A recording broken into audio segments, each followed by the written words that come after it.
হরে কৃষ্ণ কৃষ্ণ কৃষ্ণ হরে হরে, হরে রাম রাম রাম হরে হরে।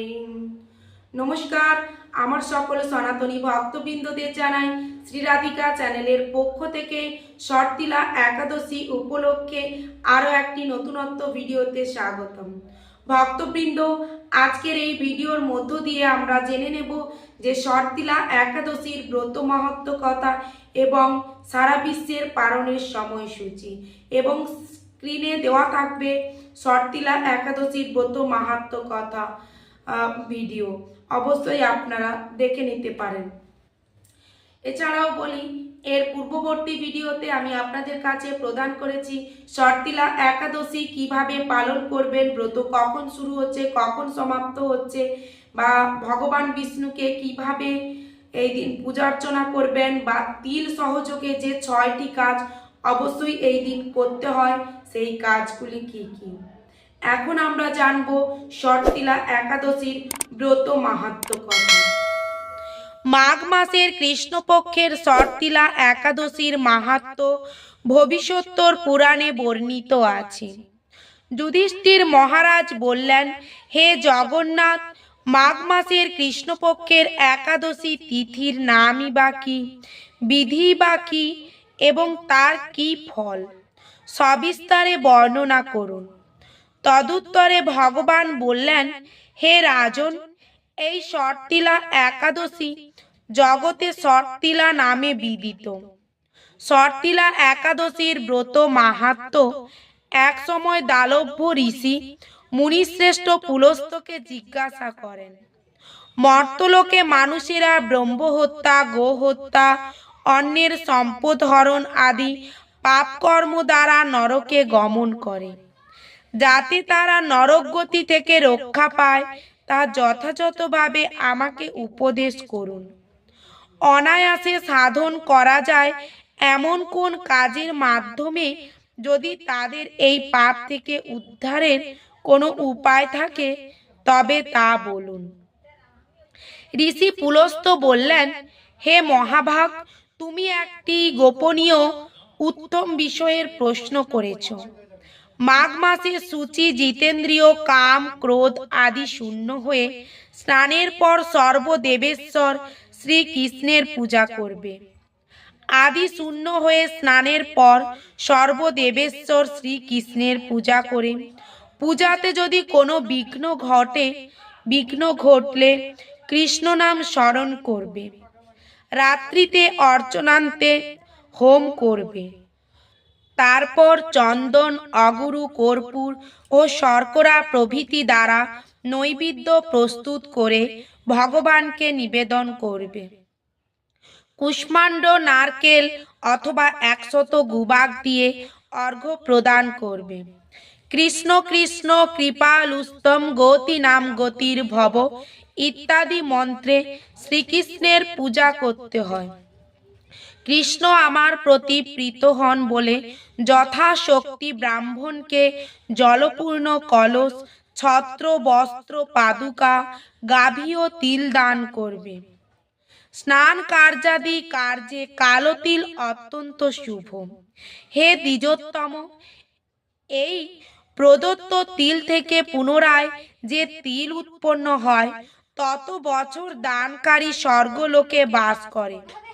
তিল দ্বারা স্নান, তিল শরীরে ধারণ, তিল জলে মিশিয়ে তা দিয়ে তর্পণ, তিল ভোজন, তিল দান, এই 6 প্রকার বিধানে সর্ব পাপ বিনষ্ট হয়ে থাকে। এই জন্য এই একাদশীর নাম হলো শর্তিলা। হে শর্তিলা একাদশীতে যুধিষ্ঠির এক সময় নারদকে এই ইতিহাস সম্পর্কে জানতে চাইলে যে কাহিনী আমি বলেছিলাম তা এখন তোমার কাছে বর্ণনা করছি। পুরাকালে মর্তলোকে এক ব্রাহ্মণী বাস করত। সে প্রত্যহ ব্রত আচরণ, দেবপূজা পরায়ণা ছিল। উপবাস ক্রমে তার শরীর অত্যন্ত ক্ষীণ হয়ে গিয়েছিল। সেই মহাসতী ব্রাহ্মণী অন্যের কাছ থেকে দ্রব্যাদি গ্রহণ করে দেবতা, ব্রাহ্মণ, কুমারীদের ভক্তি ভরে দান করত। কিন্তু কখনো ভিক্ষুককে ভিক্ষাদান এবং ব্রাহ্মণকে অন্নদান করেনি। এইভাবে বহু বছর অতিক্রান্ত হলো। আমি চিন্তা করলাম, কষ্টসাধ্য বিভিন্ন ব্রত করার ফলে এই ব্রাহ্মণীর শরীরটি শুকিয়ে যাচ্ছে। সে যথাযথভাবে বৈষ্ণবদের অর্চনা করেছে, কিন্তু তাদের পরিতৃপ্তির জন্য কখনো অন্ন দান করেনি। তাই আমি একদিন কাপালিক রূপ ধারণ করে তামার পাত্র হাতে নিয়ে তার কাছে গিয়ে ভিক্ষা প্রার্থনা করলাম। ব্রাহ্মণী বলল, হে ব্রাহ্মণ, তুমি কোথা থেকে এসেছো? কোথায় যাবে তা আমাকে বলো। আমি বললাম, হে সুন্দরী, আমাকে ভিক্ষা দাও। তখন সে ক্রুদ্ধ হয়ে আমার পাত্রে একটি মাটির ঢেলা নিক্ষেপ করলো। তারপর আমি সেখান থেকে চলে গেলাম। বহুকাল পরে সেই ব্রাহ্মণী ব্রত প্রভাবে সশরীরে স্বর্গে গমন করল। মাটির ঢেলা দানের ফলে একটি মনোরম গৃহ সে প্রাপ্ত হলো। কিন্তু হে নারদ, সেখানে কোনো ধান ও চাল কিছুই ছিল না। গৃহশূন্য দেখে মহাক্রোধে সে আমার কাছে এসে বলল, আমি ব্রত, কৃচ্ছ সাধন ও উপবাসের মাধ্যমে নারায়ণের আরাধনা করেছি। এখন হে জনার্দন, আমার গৃহে কিছুই দেখছি না কেন? হে নারদ, তখন আমি তাকে বললাম, তুমি নিজ গৃহে দরজা বন্ধ করে বসে থাকো। মর্তলোকের মানবী সশরীরে স্বর্গে এসেছে শুনে দেবতাদের পত্নীরা তোমাকে দেখতে আসবে, কিন্তু তুমি দরজা খুলবে না। তুমি তাদের কাছে শর্তিলা ব্রতের পুণ্য ফল প্রার্থনা করবে। যদি তারা সেই ফল প্রদানে রাজি হয় তবেই দরজা খুলবে। এরপর দেবপত্নীরা সেখানে এসে তার দর্শন প্রার্থনা করল। তাদের মধ্যে এক দেবপত্নী তার শর্তিলা ব্রতজনিত পুণ্য ফল তাকে প্রদান করল। তখন সেই ব্রাহ্মণী দিব্যকান্তি বিশিষ্টা হল এবং তার গৃহ ধনধান্যে ভরে গেল। দ্বার উদ্ঘাটন করলে দেবপত্নীরা তাকে দর্শন করে বিস্মিত হলেন। হে নারদ, অতিরিক্ত বিষয় বাসনা করা উচিত নয়। বিত্ত স্বার্থ অকর্তব্য। নিজ সাধ্য মতো তিল, বস্ত্র, অন্ন দান করবে। শর্তিলা ব্রতের প্রভাবে দারিদ্রতা, শারীরিক কষ্ট, দুর্ভাগ্য প্রভৃতি বিনষ্ট হয়। এই বিধি অনুসারে তিল দান করলে মানুষ অনায়াসে সমস্ত পাপ থেকে মুক্ত হয়। এই হলো শ্রী শ্রী মাঘ মাসের কৃষ্ণপক্ষের একাদশী শর্তিলা একাদশীর ব্রত মাহাত্ম্য কথা। এখন আমরা জানব যে সারা বিশ্বে শর্তিলা একাদশী পালনের সারা বিশ্বে তো পালিত হবে 25শে জানুয়ারি।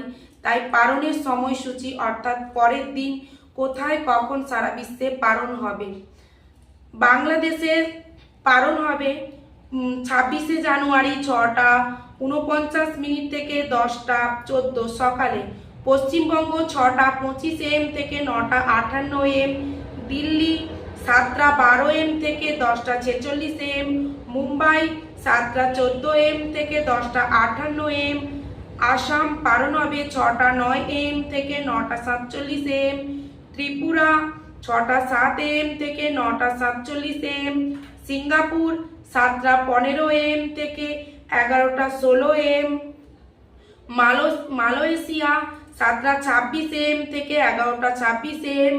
অস্ট্রেলিয়া 8টা 10 AM থেকে 10টা 55 AM। দুবাই 7টা 6 AM থেকে 10টা 42 AM। বাহরাইন 6টা 24 AM থেকে 10টা 1 AM। ওমান 6টা 48 থেকে 10টা 28 AM। কুয়েত 6টা 40 AM থেকে 10টা 13 AM। কাতার 6টা 19 AM থেকে 9টা 57 AM। সৌদি আরব 6টা 37 AM থেকে 10টা 16 AM।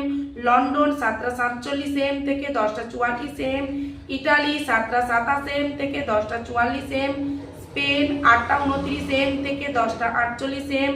রাশিয়া 8:33 AM থেকে 11:19 AM, জাপান 6:45 AM থেকে 10:11 AM, নিউ ইয়র্ক 7:11 AM থেকে 10:27 AM, টরন্টো 7:39 AM থেকে 10:27 AM, পেরু 6টা AM থেকে 10:13 AM, ব্রাজিল 6:28 AM থেকে 10:53 AM। এই হলো শর্তিলা একাদশী সারা বিশ্বের পালনের সময়সূচি।